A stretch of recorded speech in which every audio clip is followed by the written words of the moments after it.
샬롬, 또 만났네요. 6월 26일 금요일, 오늘의 말씀지기 제주지구 이성준 간사입니다.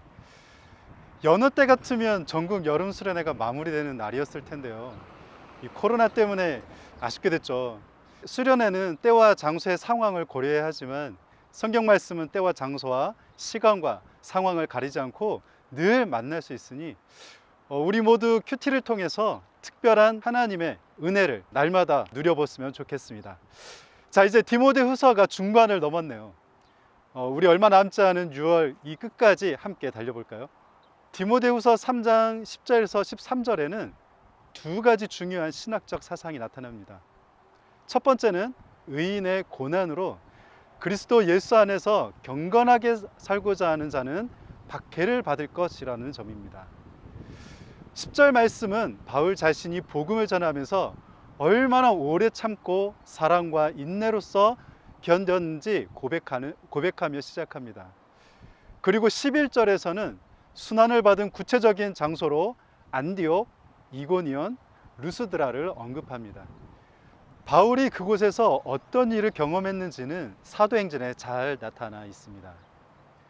안디옥에서 유대인들을 선동한 죄로 쫓겨났고, 이고니온에서 유대인들과 이방인들의 돌에 맞아 죽을 뻔했으며, 루스드라에서 돌에 맞아 초주검이 된 상태에서 성 밖으로 내던져졌습니다. 여기에 바울의 고난 목록으로 알려진 고린도후서 11장 23절에서 27절에 기록된 순환을 덧붙인다면 바울이 복음 전도를 위해 얼마나 고난을 감냈는지 잘 알 수 있습니다. 두 번째는 믿는 자들을 위한 하나님의 구원의 은총입니다. 악한 자들과 속이는 자들이 더욱 악한 방법으로 믿는 자들을 괴롭히고 고통스럽게 하지만 주님에 대한 믿음과 사랑 그리고 인내로 이겨낸다면 주님께서 구원의 은총을 주신다는 것입니다. 중요한 것은 고난의 여정에 나 혼자만 있는 것이 아니라 우리 주님께서 함께 해주신다는 것입니다. 사도 바울은 이러한 확고한 믿음이 있었던 것이죠. 박해를 받아도 버림바 되지 아니하며 거꾸로뜨림을 당하여도 망하지 아니하고 라는 말씀에도 나오듯 바울의 믿음의 확신을 분명히 가지고 있었습니다. 이런 믿음 위에서 바울은 수많은 역경을 이겨낼 수 있었습니다. 하나님께서는 분명히 우리의 고난을 방관하시지 않으십니다. 우리의 신음소리에 분명히 반응하시는 하나님이십니다. 바울은 디모데에게 거짓 교사들의 모습을 경고하며 이렇게 죄악이 만연한 시대에 그리스도인은 어떠한 삶을 살아야 하는지를 가르칩니다. 그는 교훈, 행실, 의향, 믿음, 오래 참음, 사랑, 인내와 같은 모범들 뿐 아니라 박해와 고난도 함께 받을 수 있음을 이야기하고 있습니다. 바울은 그럼에도 불구하고 그 모든 것 가운데 하나님께서 자신을 건지셨음을 고백하며 경건하게 살고자 하는 디모데와 교회를 향해 필연적으로 다가올 박해 속에서도 두려워하지 말고 사명을 지키라고 격려합니다. 이와 반대로 악한 자들과 속이는 자들은 자신의 이익을 위해서라면 악한 방법도 서슴지 않고 본심을 숨긴 채 서로를 속입니다. 복음 앞에 충성된 제자들이 재생산되는 것처럼 악하고 속이는 자들 또한 악이 더욱 확대되고 재생산될 것입니다.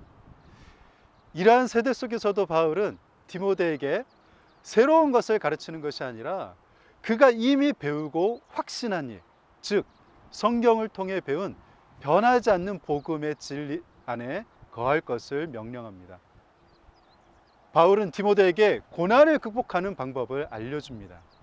그것은 다름 아닌 하나님의 말씀을 더 배우고 익히는 데 힘쓰라는 것입니다.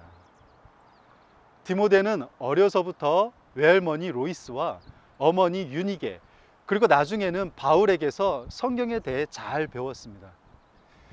핍박과 고난의 상황에서도 하나님의 영감으로 된 말씀만이 성도들을 복음의 진리 안에서 서게 하고 온전하게 하여 하나님의 선한 일을 행할 능력을 줍니다.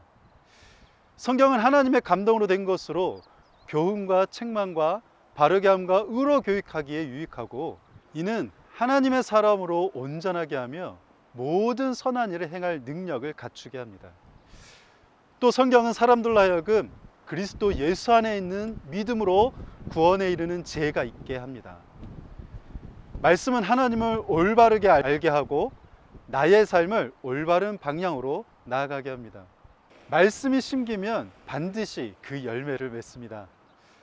한 해의 절반이 흐른 이 시점에서 나의 삶은 말씀의 바탕에 올바르게 살아가고 있는지 점검하는 시간을 가지시길 바랍니다. 나의 지나간 시간과 현재의 객관적인 현실을 알아야 합니다. 그것을 조명하는 것은 바로 말씀이고 그 말씀이 가장 기본입니다. 오늘 잠깐 시간을 내어서 개인 리트릿 시간을 가져보는 것은 어떨까요? 리트릿은 나에게 집중하는 시간입니다. 나의 현재를 분명하고 철저하게 파악하는 시간입니다. 하나님의 말씀을 기준으로 나를 돌아보고 분명한 목표와 삶의 전략을 점검할 수 있는 소중한 하루가 되기를 응원하고 축복합니다. 샬롬.